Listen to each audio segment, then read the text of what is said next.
I want to share with you a story of a Doordash driver where we filed for the appeal with Doordash, threatening them that if they do not act, we would file a claim, a small claims of the state's maximum amount against Doordash. Now, knowing what we were up against, which is the driver has a DUI in 2019, it's a really, really tough one, and only the driver can decide if he or she wants to face a judge when it comes to reenacting their account, getting put back on the platform with this DUI looming in the background.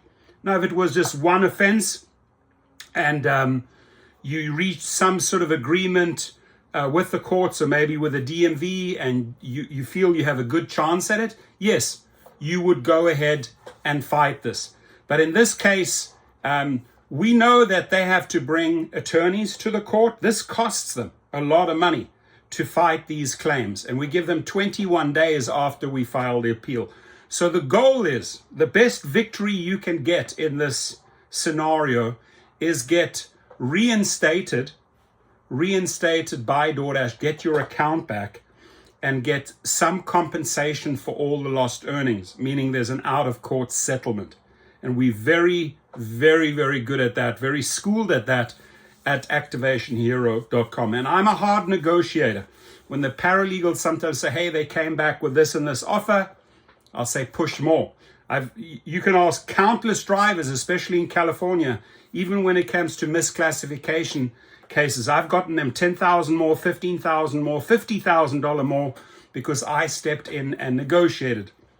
I definitely know how to negotiate a better deal. I also know when to walk away and take the offer that's in front of you. So let me show you the offer that came back to the driver that we represented. I received a settlement offer for $3,000, writes James.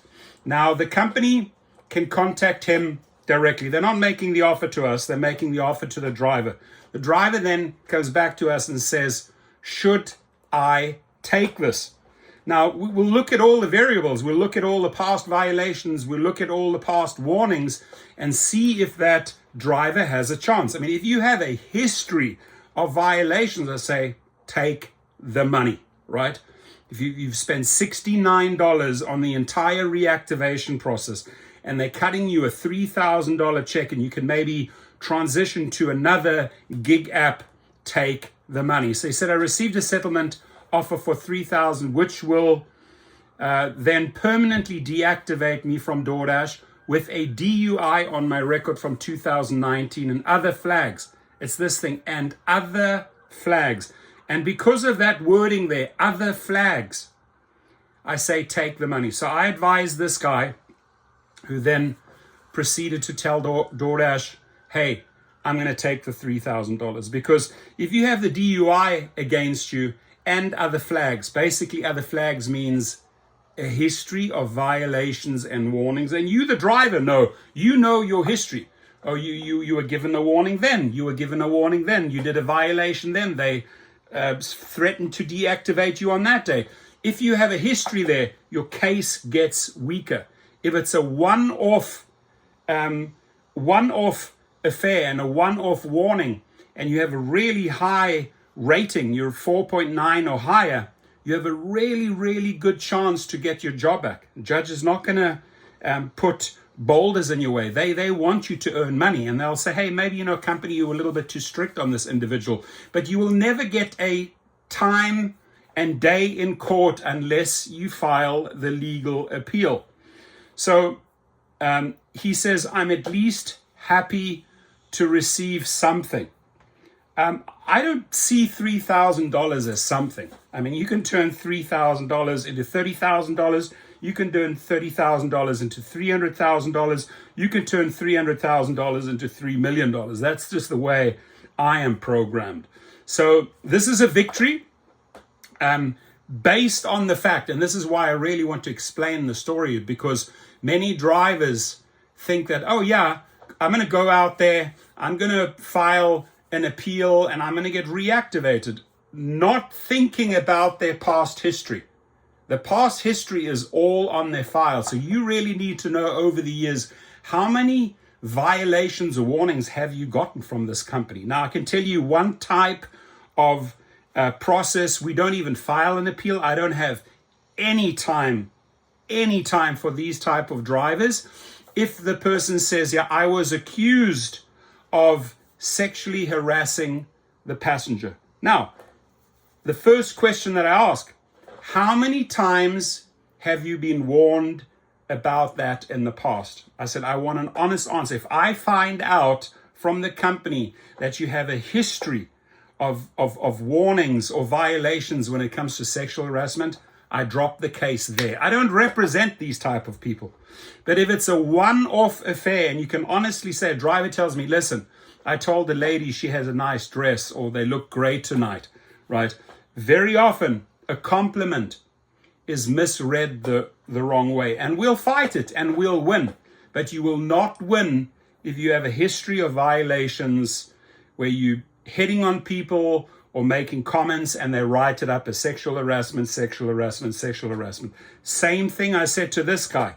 Look, you have a DUI and you have other flags, other warnings, other violations. Take the money. So this is what he did. He took the money. I see this as a victory for someone with a maybe a little bit of a tainted past, who's not going to have a fair shot in court purely because of the fact that there are other flags out there.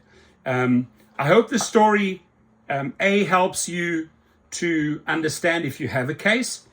I hope the story that I'm sharing with you about this Doordash driver encourages you to take action. Don't sit by and they say, oh, you know what, we made the final decision. No, the review team does not make the final decision, ladies and gentlemen. When you have received a message that says, you know what, you deactivated, your account remains deactivated, we have made a final decision. That decision is not final. You know who makes the final decision? Their attorneys. And we deal directly and only with their attorneys. Now, what you're doing is, whether it's Spark, whether it's Doordash, whether it's Uber, whether it's Uber Eats, it doesn't matter who deactivated you, right? There's always a reason. If if you can truly say, hey, you know what, I wasn't drinking and they accused me of drinking, and maybe you have even dash cam footage to cover your ass, you're in good shape. In fact, you can file a claim against the company and against the rider. You'll issue a subpoena against the rider. Hey, Uber or Lyft, we want that rider's name. We want to hold them legally liable. So there's so many angles, and with my team having done this for years, over 7,000 different appeals filed for all these different gig companies, right? They're all here on Activation Hero. You just have to hit the search button. You could put in Spark or Doordash or Amazon Flex. It'll show up. The forms will show up. You then fill out the worksheet. Very, very simple. First name, last name, the phone number associated with your account, the email associated with your account. We're not asking for your password. We're not interested in that. We're just asking for the details so that if we send the package, the legal appeal, and we threaten them, that they know, oh, this is the person. Yes, they signed up with that email. They signed up with that phone number. They live in that state. Approximate date or approximate month of the deactivation. The company that obviously deactivated you, Doordash, Spark, Amazon Flex, Uber, Lyft, whatever that may be. And then very, very, very important, these two sections here. Deactivation reason, right? If they just say, oh, the company just said, I committed fraud. And they love doing that. They don't go into detail and tell you what type of fraud. Oh, easy one for us to fight.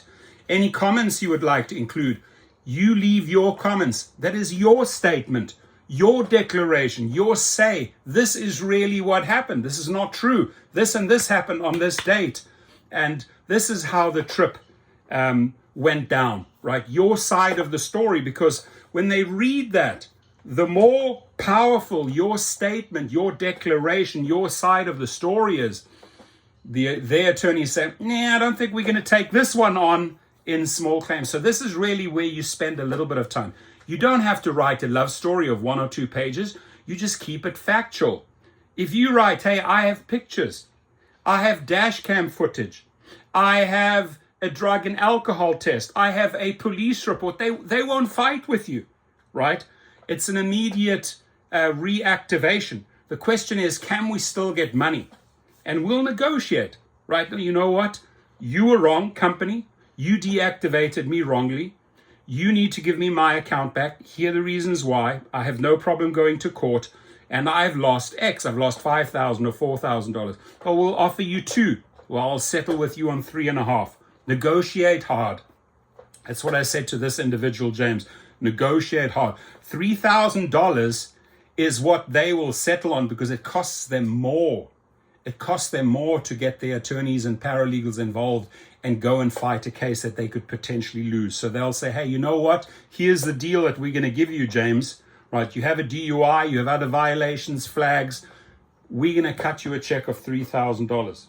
James, sign. Yes, agreed. Thank you very much. Deposit in this account. You get it? So any questions you may have around this topic, I've heard every single reason, story, excuse of theirs for deactivating a driver or food delivery driver. There is nothing I haven't come across. From background checks that they're waiting on, from records that they found against you, etc., from, photo identification didn't go right, to he was under the influence of alcohol, she was drinking, she was smoking, blah, blah, blah, blah, erratic driving, speeding. We've heard it all. There's no surprises here. And the good thing is we know immediately how to handle it and how to counter it. So go and check it out. Again, any company that has thrown you under the bus and said, you know what, it's final. I'm telling you right now, it is not final. Proof in the pudding here. You would have thought that after a DUI and multiple flags it was final. It wasn't final. We collected a $3,000 check. Your comments.